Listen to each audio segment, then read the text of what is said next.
Welcome to my channel Global News. मेरे तमाम students को अस्सलाम वालेकुम। उम्मीद है आप सब खैरियत से होंगे। और जनाब हम आ गए हैं आपके साथ लेक्चर नंबर 27 की तरफ। अब हम अपनी बुक के बिल्कुल एंड पर जा रहे हैं और लास्ट के हमारे चैप्टर हैं और जल्दी ये बुक ख़त्म हो जाएगी। अच्छा जनाब, अब हमारे पास आ गया है जो चैप्टर है उसका नेम है झूठ से इज्तनाब। इस सबक के बाद तलबा तालिबात इस काबिल हो जाएंगे कि झूठ की मजम्मत कबाहत इस्लामी तालीमात की रोशनी में जान सकेंगे और झूठ के माशरती नुकसानात जानकर उनसे भी बचने की कोशिश करेंगे। तो चैप्टर पढ़ते हैं। इस्लाम में इंसान की बुरी आदतों में से सबसे बुरी आदत झूठ है।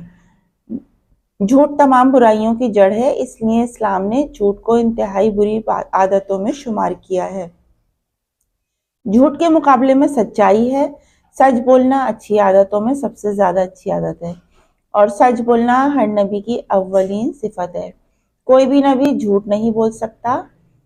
अल्लाह ताला कुरान मजीद में झूठ बोलने वालों से मुताल्लिक फरमाता है, झूठों पर अल्लाह की लानत है।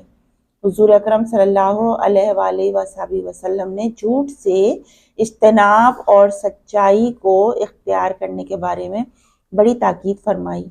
आप सल्लल्लाहु अलैहि वसल्लम ने फरमाया कि झूठ बोलना मुनाफिक की निशानियों में से एक निशानी है। आप सल्लल्लाहु अलैहि वसल्लम ने ये भी इरशाद फरमाया कि मोमिन का झूठ से कोई ताल्लुक नहीं।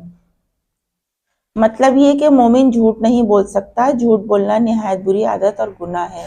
हदीस पाक में है कि तुम सच बोलने के पाबंद रहो, क्योंकि सच बोलना नेकी का रास्ता दिखाता है और सच और नेकी दोनों जन्नत में ले जाते हैं। और झूठ बोलने से बचा करो, क्योंकि झूठ बोलना बुराई का रास्ता दिखाता है। झूठ और बुराई दोनों जहन्नुम में ले जाते हैं। झूठ के नुकसानात। झूठ बोलने वालों की वजह से लोगों का एतबार झूठे आदमी से उठ जाता है। दुनियावी मामलात में से इसकी साख खत्म हो जाती है। कोई भी इस पर एतबार नहीं करता। इस तरह कोई भी शागिर्द अगर झूठ बोलता है तो क्लास में इसके साथियों की नज़र में कोई इज्जत नहीं रहती।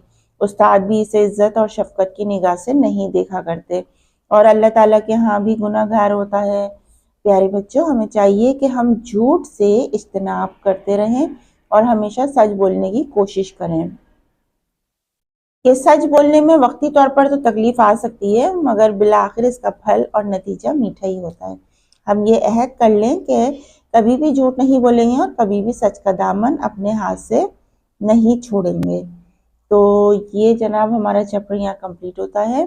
और झूठ के नुकसानात अपने माहौल से तलाश करें।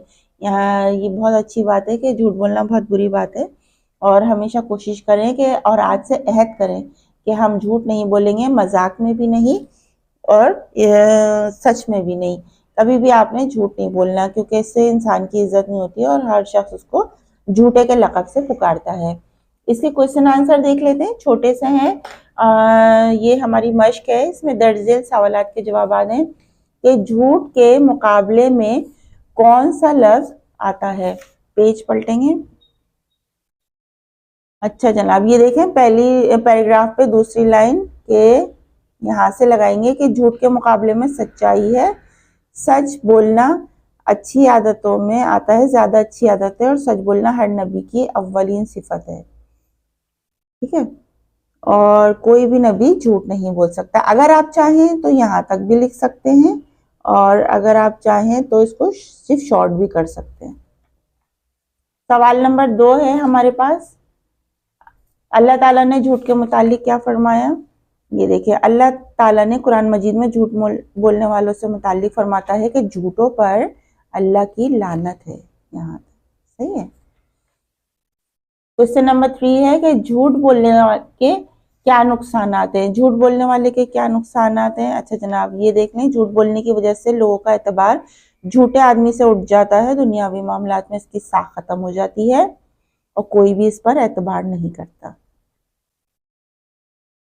इस तरह अगर कोई शागिर्द भी झूठ बोलता है तो क्लास की नज़र में भी इसके साथियों में कोई इज्जत नहीं रहती। उस्ताद भी इज्जत और शफकत की निगाह से नहीं देखा करते और अल्लाह ताला के यहाँ भी गुनाहगार होता है। अगर आप चाहते हैं छोटा लिखना तो यहाँ तक लिख सकते हैं और अगर बड़ा करना चाहते हैं तो यहाँ तक लिखिए। झूठ बोलना किसकी निशानी है? झूठ बोलना किसकी निशानी है? ये देखें यहाँ लिखा है झूठ बोलना मुनाफिक की निशानियों में से, यहाँ पर झूठ बोलना मुनाफिक की निशानियों में से एक निशानी है, यहाँ तक छोटा और शॉर्ट लिखेंगे। ठीक है, ये आपके क्वेश्चन आंसर हो गए। अच्छा जनाब, इसी खाली जगह की तरफ आ जाते हैं। इस्लाम में झूठ को इंतहाई बुरी आदतों में शुमार किया जाता है। सच बोलना डैश का रास्ता दिखाता है, नेकी। मोमिन का डैश से कोई ताल्लुक नहीं, झूठ से। मोमिन का झूठ से कोई ताल्लुक नहीं। डैश भी इज्जत और प्यार की निगाह से नहीं देखते लोग। ठीक है, इज्जत की प्यार की निगाह। अच्छा, ये चैप्टर हमारा यहाँ कंप्लीट होता है और इसको आप अच्छे से रीड करिए, झूठ के मुतालिक जानिए और कोशिश करें कि आज से झूठ नहीं बोलना है। और इस एक्सरसाइज को कंप्लीट करके क्वेश्चन आंसर कंप्लीट कर लें। नेक्स्ट लेक्चर में आपसे मिलते हैं। जब तक अपनी टीचर साइमा खान को इजाजत दीजिए। अल्लाह।